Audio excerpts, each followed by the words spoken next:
dando continuidade à, à quarta parte da questão que nós estamos levantando. Então, assim, a filosofia, ela não é... A questão foi colocada... qual é a questão? O catolicismo, o agnosticismo e a aristocracia intelecto-moral. Então, o catolicismo, eu estou estabelecendo abaixo do catolicismo todas as religiões que seguem a Bíblia, todas. O gnosticismo, eu estou estabelecendo aqueles que são seguidores de Demócrito.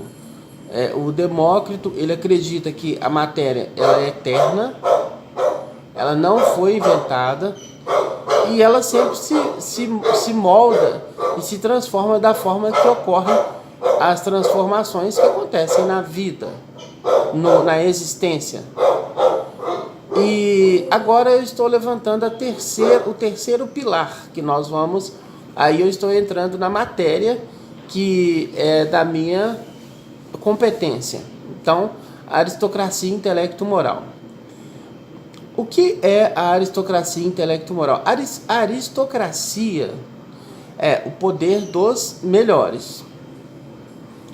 Então, intelecto é justamente a cognição, a capacidade humana que nós temos de raciocínio, e moral é o Cristo. Então, assim, sem Bíblia. O Cristo sem Bíblia. Então, o que é a aristocracia intelecto-moral? Existem várias organizações no mundo de pessoas que falam a respeito do mundo, a respeito da sociedade. Existe a sociologia, existe as religiões, existe aí uma série de organizações que falam esse assunto. Tem a ONU, que, por exemplo, o princípio que foi criado a ONU, ele não é a ação que a ONU pratica.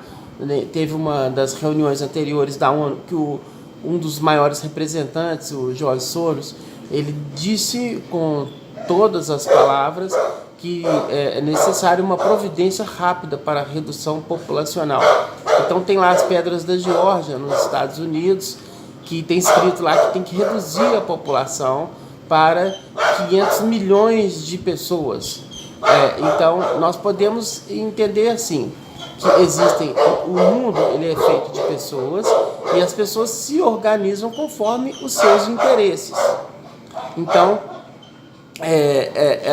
nós sabemos que o controle do mundo não está na mão do ser humano.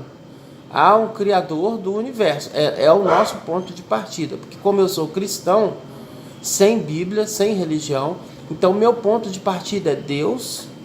Eu vou falar no idioma português. Deus, Jesus Cristo e depois a aristocracia intelecto-moral. Esse é meu ponto de partida. Eu entendo que no meu quarto livro, o livro chamado Deus, eu coloquei aí um pouco a respeito, porque assim, as pessoas pensam que Deus é uma religião.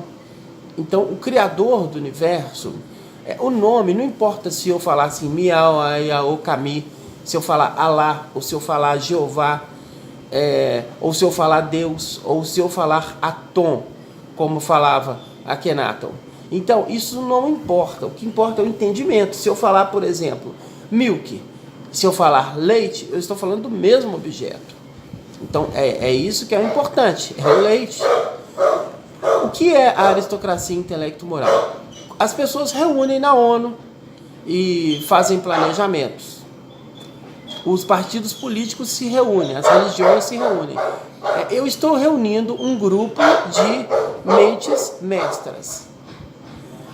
Eu tive o acesso à mecânica quântica do L. Couto, na verdade a ressonância harmônica do L. Couto, que a mecânica quântica ela apenas é aí a tradução dos acontecimentos que regem o mundo atômico. Aí é a mecânica quântica.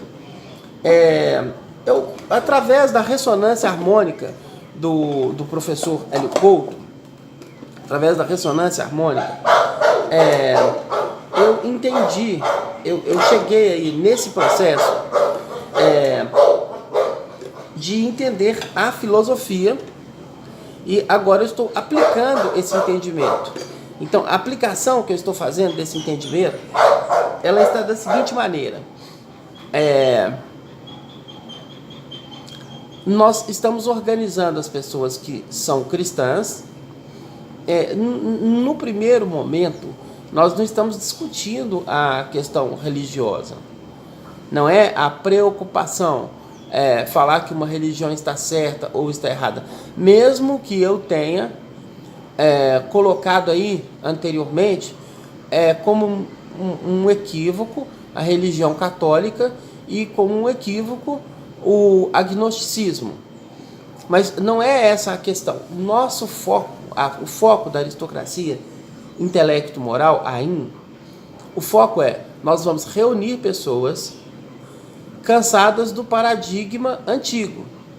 Quem não aceita mais esse mundo como ele está, porque é notório que há algum equívoco. Não é possível que, se tem um criador, o pessoal das religiões pensa assim, não tem jeito, e nós somos otimistas. A aristocracia intelecto-moral é otimista. Nós temos convicção de que tem jeito. E como que nós temos essa convicção? Através das nossas ações. Então nós vamos reunir as pessoas. Aí, quando tivermos um número de 10 mil pessoas em Belo Horizonte, aí faremos um vereador da aristocracia intelecto-moral. Quando tivermos 100 milhões de brasileiros, aí faremos o presidente do Brasil a ser um integrante da aristocracia intelecto-moral. E assim nós vamos transformar o mundo em aristocracia intelecto-moral. O primeiro passo da aristocracia intelecto-moral? O primeiro passo é o seguinte: nós não aceitamos, nós temos uma intolerância à miséria humana. Nós não aceitamos na aristocracia intelecto-moral um ser humano ter uma condição existencial pior do que a condição de um cachorro, por exemplo. Nós temos aí hoje os pet shops, eles viraram essas lojas que tratam animais, cachorros, gato. Então, assim, essas lojas hoje, elas chegaram num requinte que tem shopping, e lá um monte de pessoas trabalhando no shopping. Então, assim, ali os animais, aqueles animais ali que frequentam esses ambientes, eles são mais bem tratados do que uma criança, por exemplo, na África, que cresceu dentro da roupa. Eu conheci uma pessoa que me falou isso, que teve uma que foi lá e teve criança que ela teve que cortar a roupa, que a criança cresceu dentro da roupa, para pôr outra roupa na criança. Então, assim, são questões que eu tenho a intolerância, a aristocracia intelecto-moral a primeira questão todos os seres humanos têm que ter as condições mínimas de existência. Então nós somos muito simples, nós não somos... se alguém que me chamou de filósofo, eu disse assim, bom, se eu sou filósofo da mecânica quântica. Porque a filosofia em si, muitas pessoas traduzem apenas pelo pensamento. Eu diria assim, bom, tudo bem, é o pensamento humano, mas é uma forma específica de pensar. Aí sim, nesse sentido, eu poderia até mesmo ser considerado um filósofo. Então, utilizando a mecânica quântica, vai ser o novo paradigma. Não vai mais ser o paradigma de Demócrito e não vai mais ser o paradigma da Igreja Católica. Nós construirmos um mundo que tenha paz, que não seja mais necessário policiamento. Por quê? Porque não vai ter mais crime. Por que não vai ter mais crime? Porque nós vamos ensinar a todos os humanos que não pode um humano matar o outro, Não pode uma pessoa fazer pela outra aquilo que ela não quer que seja feito com ela. Então, essa é a aristocracia intelecto-moral. Deveria ser assim o mundo, porque, por exemplo, no Brasil, 93% de pessoas que seguem religiões. Mais ou menos aí os indícios que nós temos. 93%. E as religiões cristãs. Se 93% das pessoas seguem as religiões cristãs, por que nós temos? Então é mentira dessas pessoas. Porque o mandamento do Cristo, amar o próximo, não tem nem respeito, não tem nem contato com o próximo, não tem nem nenhum tipo de intimidade, amizade. Então, assim, essas religiões, nós não temos dúvida que as religiões faliram. As religiões, elas não preencheram. Quanto tempo que nós vamos esperar? Porque o que as religiões nos oferecem? Vamos esperar o Cristo voltar. Então, a aristocracia intelecto-moral, nós somos cristãos. Mas nós não acreditamos que nós temos que ficar com os braços cruzados, porque nós temos inteligência. Por exemplo, na Suécia, os presídios foram fechados porque não tinham pessoas para colocar dentro. Né? Por que acontece aqui no Brasil essa fabricação de criminosos? Que os presídios têm muitos e todos lotados. Para que esse tanto de policiamento se tem esse tanto de crime? Então, assim, tem alguma coisa errada. O que está errado? É a administração. Se nós temos um presidente que ele não sabe e não aceita o que é a mecânica quântica, porque a mecânica quântica é o sistema operacional de criação do universo. A pessoa que não aceita a mecânica quântica, ela tem que viver na época das cavernas. Porque a pessoa que não aceita a mecânica quântica é uma consequência. Ela não pode aceitar os átomos. Porque os átomos, a forma que eles se organizam, é a mecânica quântica. Então, assim, o que importa? Por exemplo, eu falei do Olavo de Carvalho. Ele não aceita a mecânica quântica. Aí ele conhece muitas coisas que aconteceram no mundo diante do tempo. Ele sabe falar tudo, ele sabe tudo. Mas se perguntar assim para ele, Olavo de Carvalho, qual que é a solução para o mundo? Ele fala assim, não tem. Vamos esperar Jesus voltar. Então, para que nós temos a obrigação? Por exemplo, o Olavo de Carvalho é muito inteligente. O que é inteligência? É a pessoa ficar informada de muita coisa que acontece na Terra? É isso a inteligência? A pessoa saber tudo que está escrito em todos os livros?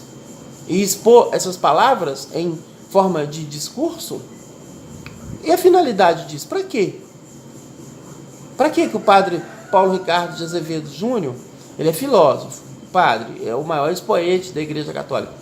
Mas para que a Igreja Católica? A igreja é rica. E esses problemas que eu apresentei? Aí vão ficar esperando Jesus voltar? Não, nós da aristocracia intelecto-moral estamos organizando as pessoas. Aí tem 10 mil pessoas em Belo Horizonte, fazemos um vereador. Temos 100 mil pessoas, 100 milhões de pessoas no Brasil, fazemos um presidente. E assim nós vamos limpando a sujeira que existe no mundo, no Brasil.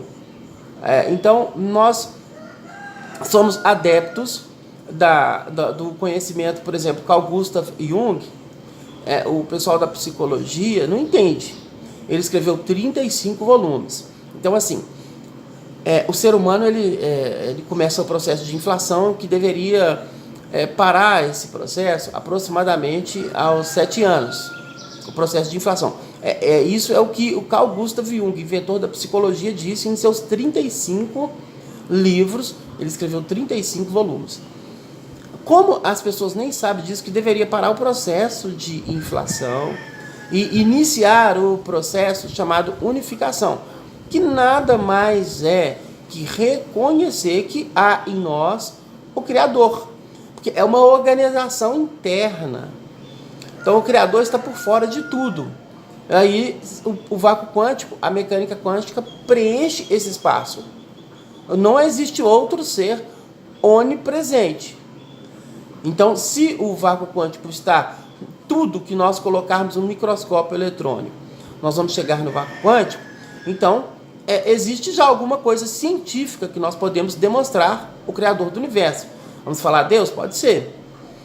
Se ele está em todo lugar, então não precisamos discutir. Ele é onisciente, porque se ele que cria tudo, porque é assim que funciona a existência. Então não tem como falar de Deus sem falar de vácuo quântico. O vácuo quântico, ele em algum ponto, ele vira bóson de Higgs, aí vira quarks ou supercordas, aí vira... Não, vira bóson de Higgs ou supercordas, aí vira quarks. Juntam 3 quarks, fazem um próton. Aí fazem elétrons e nêutrons. Aí a lâmpada que está ali, iluminando aqui, não é um gênio que nós estamos esfregando e ele está iluminando aqui, não. São elétrons em movimento, fótons. Então, não tem como mais fugir da ciência. Não tem como. A pessoa pode falar assim, não, eu sou um analfabeto, aí tudo bem, ela não vai entender a ciência, ela vai achar que é magia. Então, a fé é colocada no lugar onde ainda não havia explicação, porque não tem mistério. Não existe mistério. Hoje, nós estamos no século XXI. Fazemos aí o tunelamento quântico, certo? Então, aristocracia, intelecto e moral. Pessoas simples, não precisa ter diploma, não precisa serem pessoas ricas, precisa serem pessoas humanas. Só isso. Organizadas. Aí nós vamos ter vários grupos. O primeiro grupo é Atom. O grupo de 10, serão 10 pessoas no grupo Atom. Aí o segundo grupo é Akhenaton, e aí tem uma tabela aí, quem quiser mais informações, faz um contato aí direto comigo, ou qualquer pessoa que já participa da aristocracia intelecto e moral. E nós vamos dar continuidade. Estamos apenas na quarta palestra aí. Muito obrigado a todos.